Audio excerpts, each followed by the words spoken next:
Ang Israel ay isang bansang palaging nasa bingit ng digmaan. Buwan-buwan, dumaranas ito ng mga pag-atake mula sa missile, mga ulat ng girian sa Gaza, banta mula sa Iran at tensyon sa mga kalapit na bansa. Isang maliit lamang na bansa ang Israel na napapalibutan ng mga kaaway, ngunit tila hindi ito natitinag. At sa kabila ng lahat ng ito, bakit nananatili pa rin itong makapangyarihan, mayaman at advance? Paano nagagawang ituloy ng Israel ang paglago ng ekonomiya sa gitna ng kaguluhan? Ano ang lihim ng kanilang pagiging matatag sa gitna ng giyera? Bakit hindi sila bumabagsak gaya ng ibang bansang nasa parehong sitwasyon? Sa episode na ito, sasagutin natin kung paano naging simbolo ng disiplina, teknolohiya at matalinong pamumuno ang Israel at kung paano nito binago ang laro sa pagitan ng digmaan at kaunlaran. Isa sa pinakamalalim na ugat ng kayamanan ng Israel ay ang kanilang pagiging superior sa teknolohiya at kultura ng innovation. Sa kabila ng maliit na sukat ng bansa, nakamit nila ang bansag na startup nation dahil sa kakaibang dami ng mga technological companies per capita. Halos lahat ng bahagi ng lipunan sa Israel ay nagtutulungan para makagawa ng mga bagong solusyon mula sa gobyerno, mga universidad, mga sundalo hanggang sa mga pribadong kumpanya. Mayroon silang malinaw na sistema para suportahan ang mga ideya at gawing totoong produkto o serbisyo. Matagal nang sinusuportahan ng Israel ang mga bagong negosyong may kaugnayan sa teknolohiya. Noon pa man, may mga programa na sila para tumulong sa mga taong may makabagong ideya. May mga negosyante mula sa loob at labas ng bansa na nagbibigay ng puhunan sa mga startup na ito. Kaya kahit simpleng ideya lang sa simula, nagkakaroon ito ng pagkakataong lumago at maging malaking negosyo.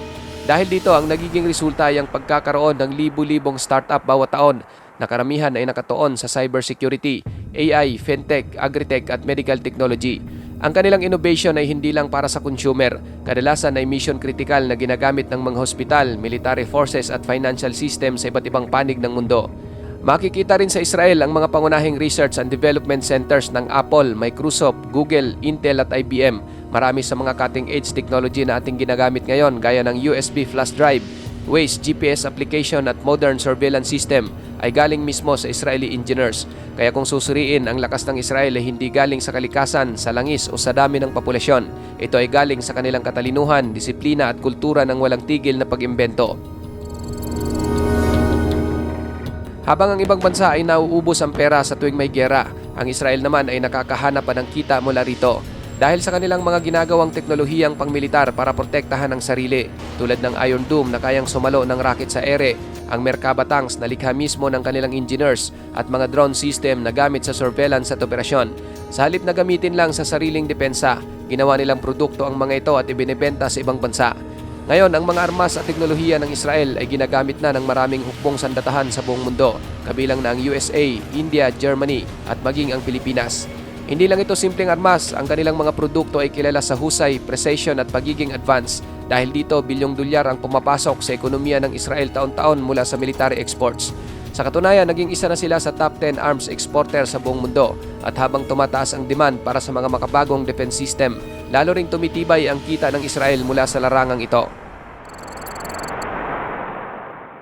Hindi lang mga armas ang pinagkakakitaan ng Israel, isa rin sila sa mga nangunguna sa buong mundo pagdating sa cybersecurity at mga teknolohiyang gamit sa intelligence o paniniktik.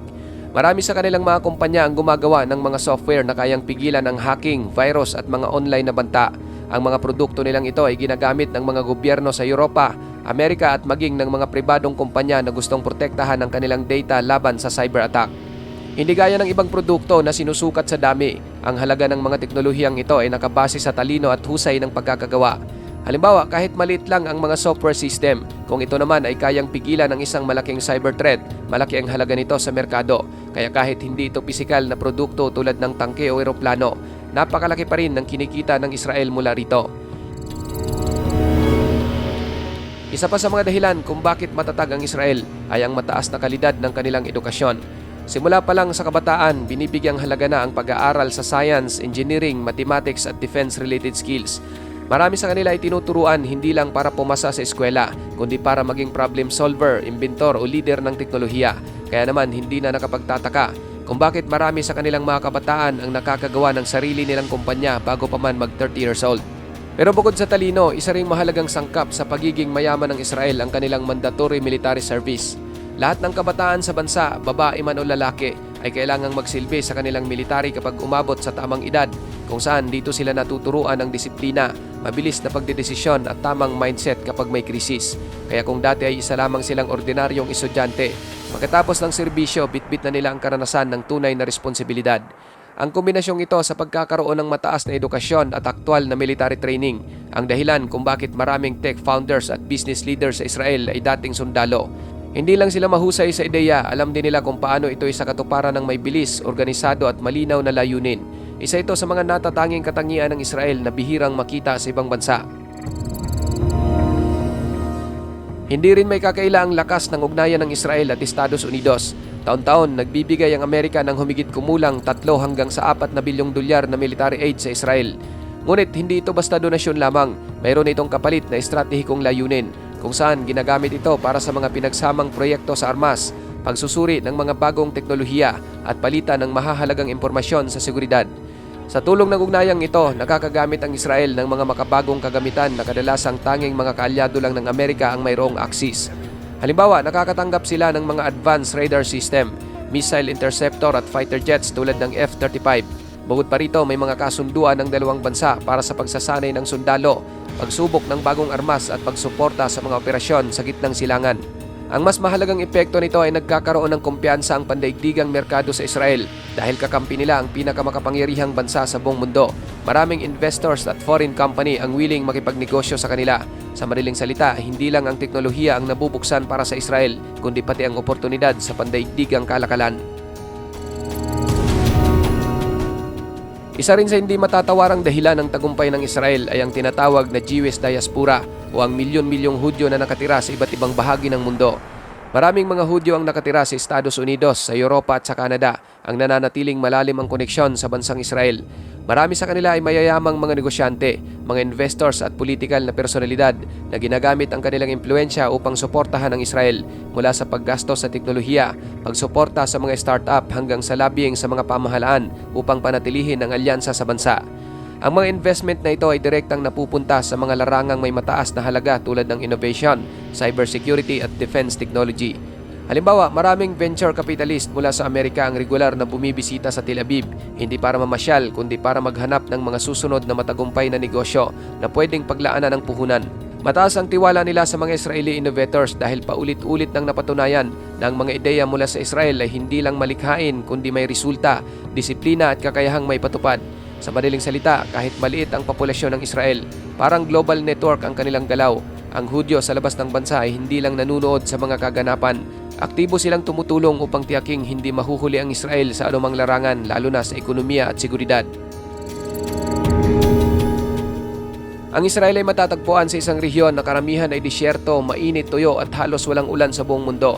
Pero sa halip na sumuko sa kalikasan, ginamit nila ang agham at teknolohiya para mapagtagumpayan ang kakulangan sa likas na yaman.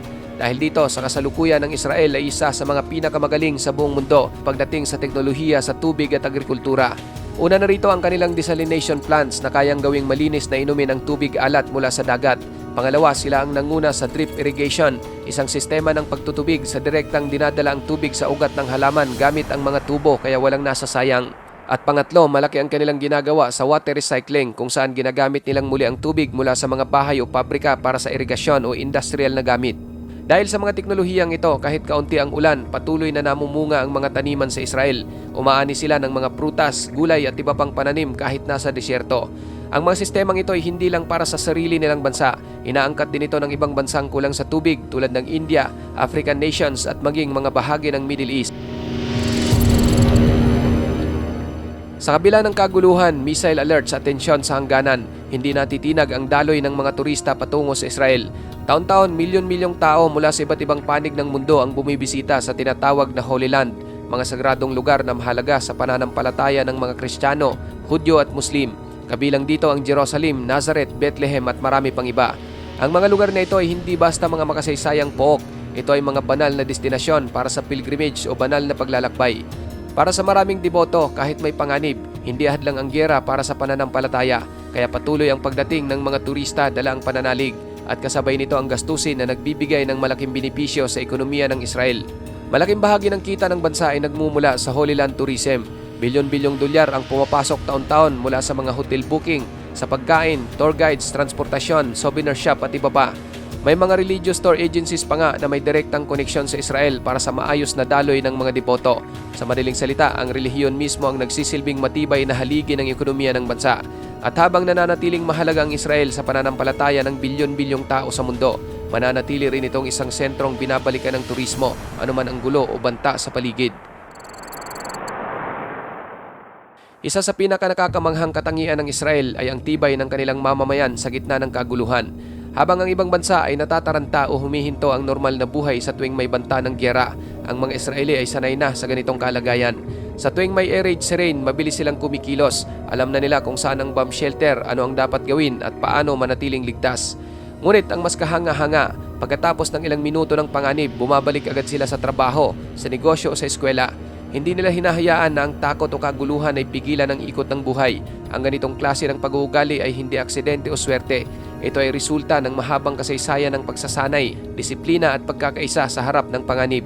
Para sa mga Israeli, normal na bahagi ng buhay ang digmaan, pero hindi ito dahilan para tumigil sa pagunlad. Ang ganitong resilience mindset, ang lakas ng loob at disiplina sa gitna ng panganib ay ang naging bahagi na ng kanilang pambansang pagkatao. At ito rin ang dahilan kung bakit kahit palaging may banta sa paligid, hindi bumabagsak ang Israel. Walang langis ang Israel, wala rin silang malalawak na kagubatan, mina ng ginto o malalaking taniman. Pero sa kabila nito, naitayo nila ang isa sa pinakamatatag na ekonomiya sa buong mundo. Nagagawa nila ito dahil hindi sila umaasa sa likas na yaman kundi sa utak, talino at innovation. Ang modelo ng ekonomiya ng Israel ay tinatawag na knowledge-based economy. Ibig sabihin, ang puhunan nila ay kaalaman, teknolohiya at ideya. Halos lahat ng produkto ng bansa mula sa cybersecurity systems, defense technology, medical devices, agri-tech solution hanggang sa AI at robotics ay tinatarget ang pandaigdigang merkado. Hindi sila gumagawa para lang sa lokal na gamit, gumagawa sila para ibenta sa buong mundo. Dahil dito kahit maliit ang kanilang populasyon, mataas pa rin ang kanilang GDP per capita at mas matatag ang ekonomiya kumpara sa mga bansang mayroong mas maraming likas na yaman. Isa sa mga pinaka-natatanging katangian ng Israel ay ang kanilang modelo kung saan magkakaugnay ang depensa at ekonomiya. Sa maraming bansa, ang military budget ay tinuturing na gastos, isang bahagi ng pangbansang pondo na hindi inaasahang bumalik bilang kita. Pero sa Israel, iba ang kanilang pananaw. Para sa kanila, ang paggastos sa military ay investment at may tubo o may bumabalik. Pero paano ito nangyari? Halos lahat ng ginagastos nila sa defense ay may kalakip na research and development. Ibig sabihin, sa bawat bagong teknolohiya na ginagawa nila para sa hukbong sandatahan tulad ng surveillance system, radar, drone, missile defense o cybersecurity, kasabay na pinag-aaralan kung paano ito maaring gawing produkto. At mula sa research na ito, lumilitaw ang mga bagong startup, bagong kumpanya at mga kontratang pang-export. Sa madaling salita, ang military innovation ng Israel ay hindi natatapos sa battlefield. Kapag naging epektibo, ginagawa nilang negosyo ang mga ideya, ibinebenta nila ito sa mga kaalyado, inaangkat ng ibang bansa o ine-investan ng malalaking tech firms. Kaya kahit gumagastos sila ng malaki para sa kanilang seguridad, hindi ito basta nalulugi dahil ang teknolohiya ay nagiging kita. Ito ang dahilan kung bakit kahit palaging may tensyon sa paligid, hindi bumabagsak ang ekonomiya ng Israel. Sa halip, pinagkakakitaan nila ang pangangailangan sa seguridad, isang modelo na bihirang makita sa mundo, kung saan ang lakas militar ay hindi hadlang sa pag-unlad kundi isa pangangsusi sa tagumpay. Ang Israel ay hindi lamang kakaiba dahil sa teknolohiya o disiplina ng mamamayan. Ang lokasyon mismo ng bansa ay isang mahalagang yaman. Matatagpuan ito sa pagitan ng Middle East, Europe at Africa, tatlong rehiyon na mayroong malalaking merkado, matinding tensyon at mabilis na pag-unlad. Dahil dito, naging natural gateway ang Israel para sa kalakalan, intelligence exchange at ekonomiya.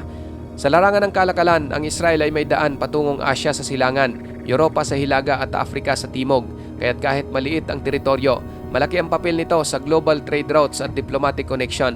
Nagagamit nila ang kanilang posisyon upang makipag-ugnayan sa mga bansang dating kalaban at makabuo ng mga alyansang pang-ekonomiya at panseguridad. Hindi rin matatawaran ang papel ng Israel sa intelligence exchange dahil sa lawak ng kanilang surveillance capabilities at galing sa cybersecurity. Maraming bansa kabilang ang US, Germany, India at iba pa ang gustong makipagtulungan sa kanila. Sa larangan naman ng teknolohiya, isang Israel sa mga itinuturing na innovation hub ng buong mundo. Kaya't kahit walang natural na kayamanan, lumalapit ang ibang bansa para makipag-partner, bumili ng produkto o maglagak ng investment. Sa matagal na panahon, ang relasyon ng Israel sa mga Arabong bansa ay puno ng tensyon, digmaan at matinding hidwaan. Ngunit sa mga nakalipas na taon, nagkaroon ng isang makasaysayang pagbabago sa pamamagitan ng tinatawag na Abraham Accords, isang kasunduang diplomatiko na nagtulak sa unti-unting normalisasyon ng relasyon sa pagitan ng Israel at ilang Arab nations. Sa ilalim ng kasunduang ito, opisyal na nakipagkasundo ang Israel sa United Arab Emirates, Bahrain at Morocco. At bagamat hindi pa ito kinikilala ng lahat ng bansang Arabo, malinaw ang epekto nito sa ekonomiya at ugnayang pangrehiyon. Sa unang pagkakataon, nagkaroon ng direktang kalakalan, investment agreements at teknolohikal na kooperasyon sa pagitan ng Israel at mga dating saradong pamilihan. Ang dating pagsasara ng mga Arab market sa Israel dahil sa isyu ng relihiyon, politika o suporta sa Palestine ay unti-unting napapalitan ng pragmatismo at mutual benefit. Sa mata ng bansa sa Persian Gulf, mahalaga ang akses sa teknolohiya ng Israel, lalo na sa cybersecurity, agrikultura, clean energy at defense. Samantala, para sa Israel, ito ay pagbubukas ng daan para sa mas malawak na merkado at regional na impluensya. Ibig sabihin, hindi na lang kanluranin ang inaabot ng kapangyarihang pang-ekonomiya ng Israel, pati ang dating mga kaaway sa rehiyon ay ngayon ay posibleng maging katrabaho, kanegosyo o kaalyado. Isa itong malinaw na sinyales ng epektibong diplomasya, matatag na reputasyon sa innovation at matalinong pagbuo ng mga bagong alyansa sa modernong panahon. Sa huli mga kapatid, masasabi nating ang yaman ng Israel ay hindi dahil hindi sila ginigera, kundi dahil natutunan nilang umangat sa kabila ng digmaan. Ginagamit nila ang teknolohiya, edukasyon, alyansa at disiplina para patuloy na paandarin ang kanilang bansa kahit nasa gitna ng kaguluhan. Sa halip na matakot sa gulo, ginawa nila itong dahilan para lalong lumakas. Ikaw kapatid, ano ang masasabi mo sa videong ito? Para sa iyong opinion, i-comment mo na yan sa ating comment section sa ibaba. At kung nagustuhan mo naman ang videong ito, paiwan naman ako ng like at pasubscribe na rin sa ating munting channel. Maraming salamat sa panonood hanggang sa susunod na naman nating upload. Peace out!